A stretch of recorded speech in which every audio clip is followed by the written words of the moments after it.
लगभग देखोगे तो पूरे वीक काफ़ी अच्छा परफॉर्मेंस दिया था और 1100 साढ़े 1100 के आसपास ये भाव रहा था थर्सडे तक। और फ्राइडे को सडनली जो एक न्यूज़ आया उसकी वजह से इसमें हमें काफ़ी गिरावट देखने को मिली। तो इसमें काफ़ी अगर देखोगे तो फ्राइडे तक तो ये ठीक ही, थर्सडे तक ठीक था, फ्राइडे को इसमें काफ़ी गिरावट देखने को मिली है। और ये हमने देखा है कि जो आरबीआई का एक नया प्रपोजल दिया है कि वो क्या करना है, रेस्ट्रिक्ट करने वाले हैं कि जो एनबीएफसीज के रिवॉल्विंग क्रेडिट फैसिलिटीज़ हैं। सो इस न्यूज़ के चलते हमें बजाज फाइनेंस में हमें गिरावट देखने को मिली। और सिर्फ बजाज फाइनेंस ही नहीं बल्कि अगर हम देखें तो और टाटा कैपिटल और बजाज फिनसर्व भी कुछ ऐसे शेयर्स है जिसमें इस न्यूज़ का इम्पैक्ट पड़ा है। सो ये एक प्रपोजल है, फिलहाल देखेंगे कि इसका फाइनल आउटकम क्या आता है। अभी अगर हम इसका 1 मंथ का एनालिसिस देखें तो 1 मंथ बिफोर अगर देखें तो बजाज फाइनेंस करीब 1000 के भाव पे अवेलेबल था और एक मंथ में इसने काफ़ी अच्छा अगर देखेंगे तो 7.71% का रिटर्न दिया है। वहीं पे अगर 6 मंथ का अगर हम बात करें तो 6 मंथ बिफोर इसमें काफ़ी ज़्यादा अगर हम देखें तो ये जो यूएस और जो ईरान का युद्ध था इसके दरमियान इसकी खबर की वजह से इसमें काफ़ी ज़्यादा गिरावट देखने को मिली थी और लगभग इसने 800 के भाव को टच किया था मार्च के महीने में। वहाँ से इसमें एक तरीके से थोड़ा वही रेट रहा था, 800 और 900 के बीच में काफ़ी दिन तक रहा था और सडनली एक मंथ में इसने काफ़ी अच्छी रिकवरी दिखाई है। और उससे पहले भी ये करीब ये 1000 के आसपास ऊपर था फरवरी मंथ में, लेकिन जैसे ही वो न्यूज़ आई थी वॉर की उसकी वजह से इसमें काफ़ी गिरावट देखने को मिली और ये लगभग इसी के रेट पे अवेलेबल था 800-900 के। जून महीने तक भी 870 और उसके आसपास के रेट पे अवेलेबल था। हाल फिलहाल में एक महीने में इसने बहुत अच्छा रिटर्न दिया है। और अगर इसका और परफॉर्मेंस देखें, अगर हम इसका 5 साल का परफॉर्मेंस देखें तो 5 साल पहले अगर हम देखेंगे तो ये एक 600 और 700 का मतलब एक्चुअली अगर देखें तो ये एडजस्टेड नहीं है बिकॉज इसने बीच में ये स्प्लिट हुआ था। तो लेकिन ये करीब 5-6 हज़ार या 5,500 या 6,000 से 7,000 के बीच में बहुत टाइम तक रहा था।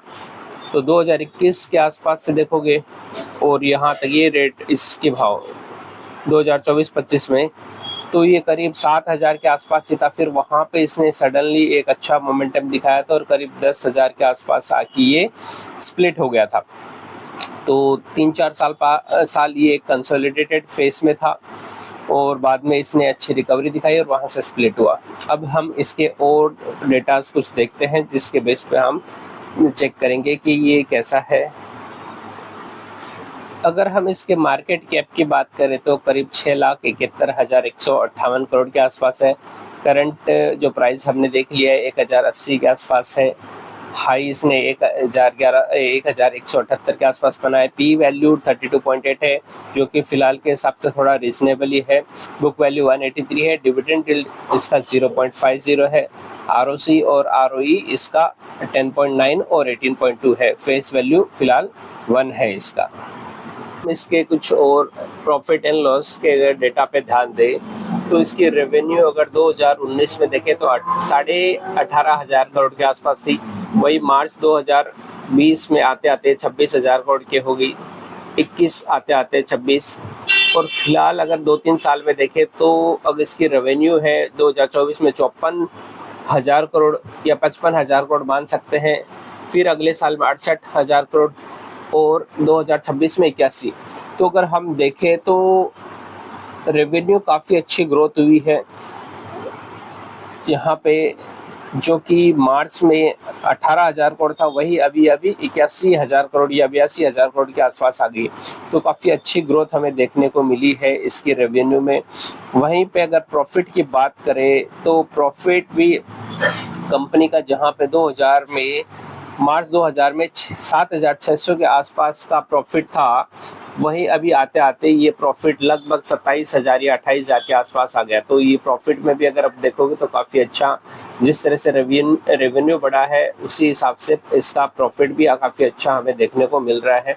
और नेट प्रॉफिट की भी बात कर ले तो नेट प्रॉफिट भी जहाँ पे मार्च में 5,000 के आसपास था, 2,000 अगर मार्च का रेट देखें, और फिर ये बीच में थोड़ा कम हुआ था, लेकिन मार्च 2023 में 11,000 हुआ, फिर 14,000 हुआ, 16,000 हुआ है, और लगभग अभी करंटली 20,000 या 20,500 करोड़ के आसपास है। तो काफ़ी अच्छा हमें ग्रोथ देखने को मिल रहा है इसके प्रॉफिट में। अर्निंग पर शेयर्स में भी देखेंगे तो जहाँ पे 2020 में इसका अर्निंग पर शेयर 8.75 था, 7 हुआ, फिर 11, 19 हुआ है, और करंट अगर हम 2026 में देखें तो अर्निंग पर शेयर्स जहाँ 30 या 30.5 के आसपास आ चुके हैं। तो अर्निंग पर शेयर्स में भी काफ़ी अच्छा इसमें देखने को मिला है। वहीं पे अगर हम सेल्स की बात करें तो पिछले 10 सालों में सेल्स की जो दर है 27% से बढ़ी है, वहीं पे 5 साल में 25% और 3 साल में 26%। तो सेल्स भी काफ़ी कंपनी का अच्छी रेट से ग्रो हो रहा है। प्रॉफिट कंपनी का देखें तो 3 साल में 19% से बढ़ा है, 5 साल में 34% और 10 साल में 31%।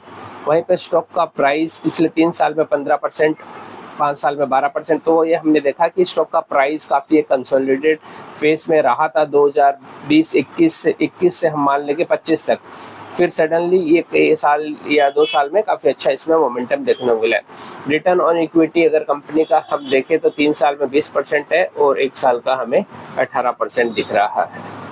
कंपनी के पास अगर हम रिजर्व की बात करें है तो 2023 में 54,000 करोड़ के आसपास था, 76,000 करोड़, और अब अगर हम देखें तो 1,13,000 करोड़।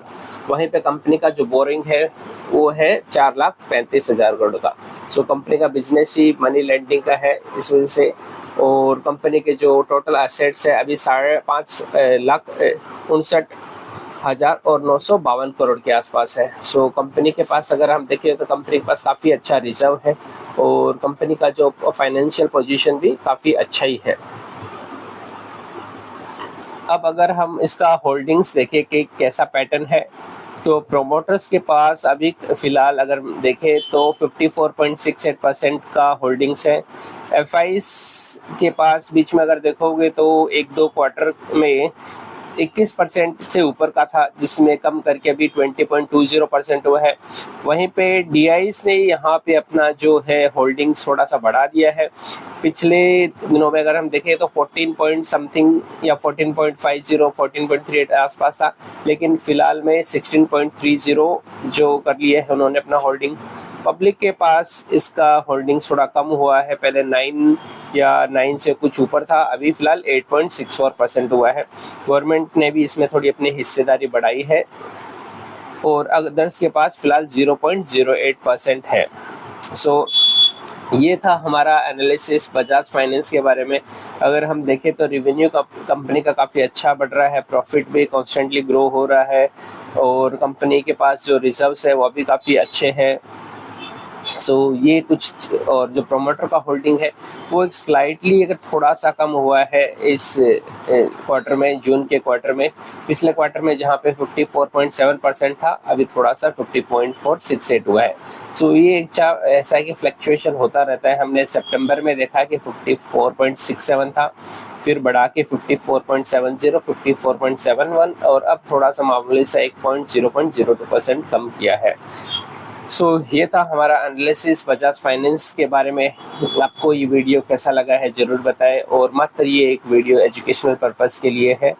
सो अगर आप इसमें कुछ भी अपना इन्वेस्ट करना चाहते हैं या करना है, वो अपने हिसाब से डिसीजन ले सकते हैं। धन्यवाद।